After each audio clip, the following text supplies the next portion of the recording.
Tommie Braddock is a husband, a father, and a grandfather, and I'm a community servant, and I'm a business leader.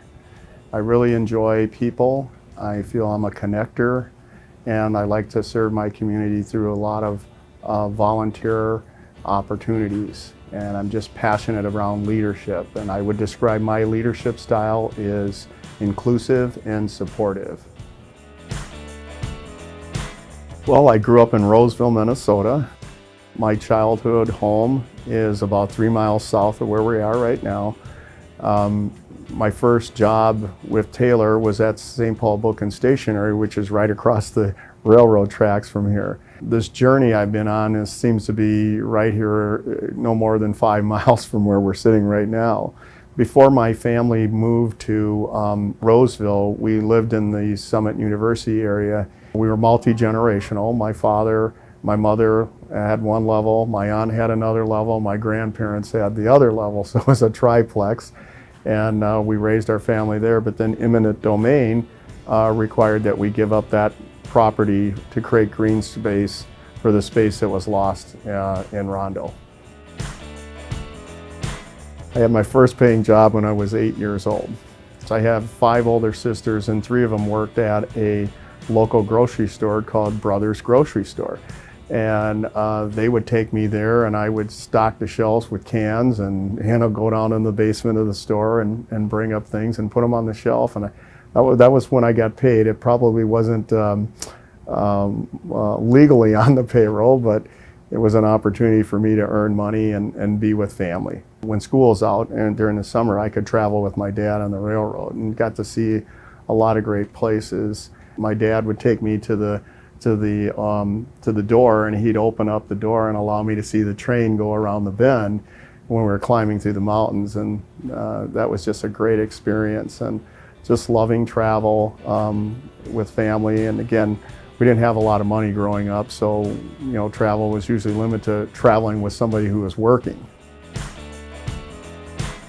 Going through elementary school through 4th grade in a predominantly African American elementary school, and then being moved to Roseville, Minnesota, where there's probably 6 people of color, African American, in the high school. So you either had to figure out how to get along or be isolated, and I chose to get along and participate and follow the path that a lot of my friends in high school were following, which is going to college, right?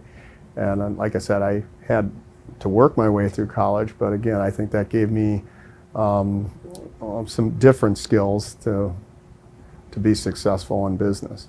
Frankly, I struggled a little bit in school to keep my grades up, and having a lot of other things. I knew I wanted to go to college, and so perseverance is working hard allowed me to finally get to college, and I had to work my way through college. My family wasn't able to afford to send me to college, so I worked all throughout my college career.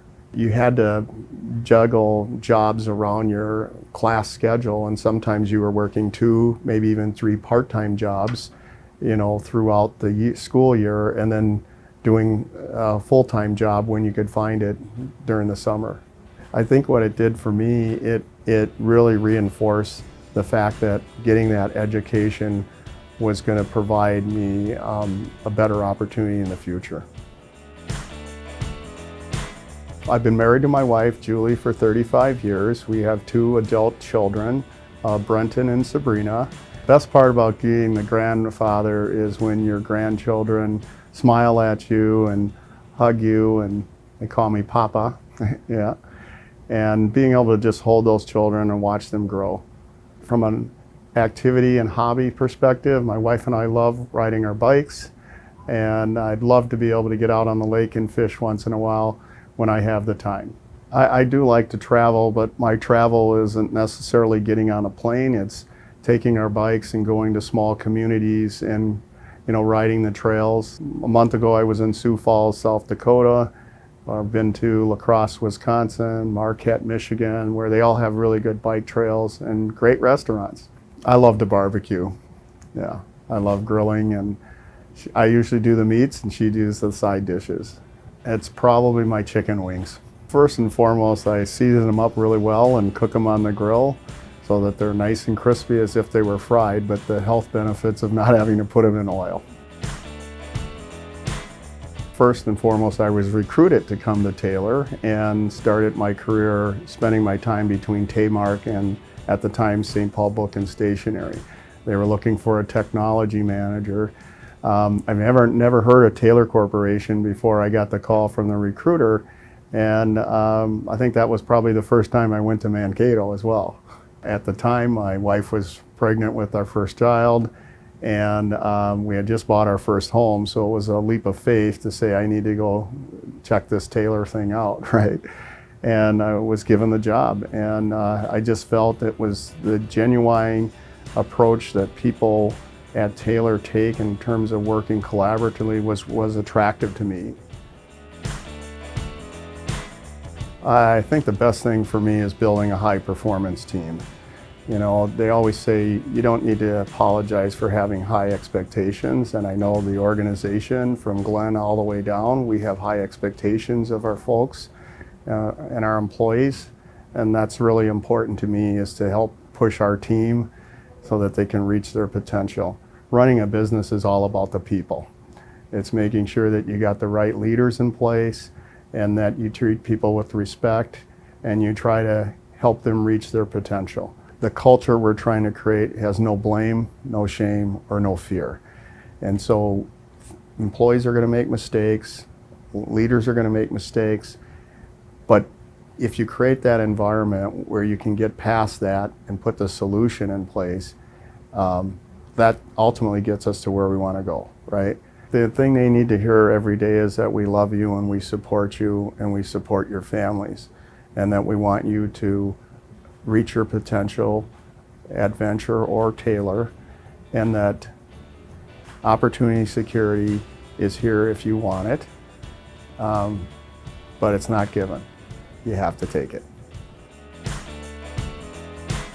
My number one priority is preparing the next generation of leaders to take over when I'm no longer sitting in the chair that I'm sitting in now. I think the hardest thing about passing that on is I grew up in this business, and the business is a lot larger when it gets handed over to the next generation than it was when I started. And so in some cases, the learning curve is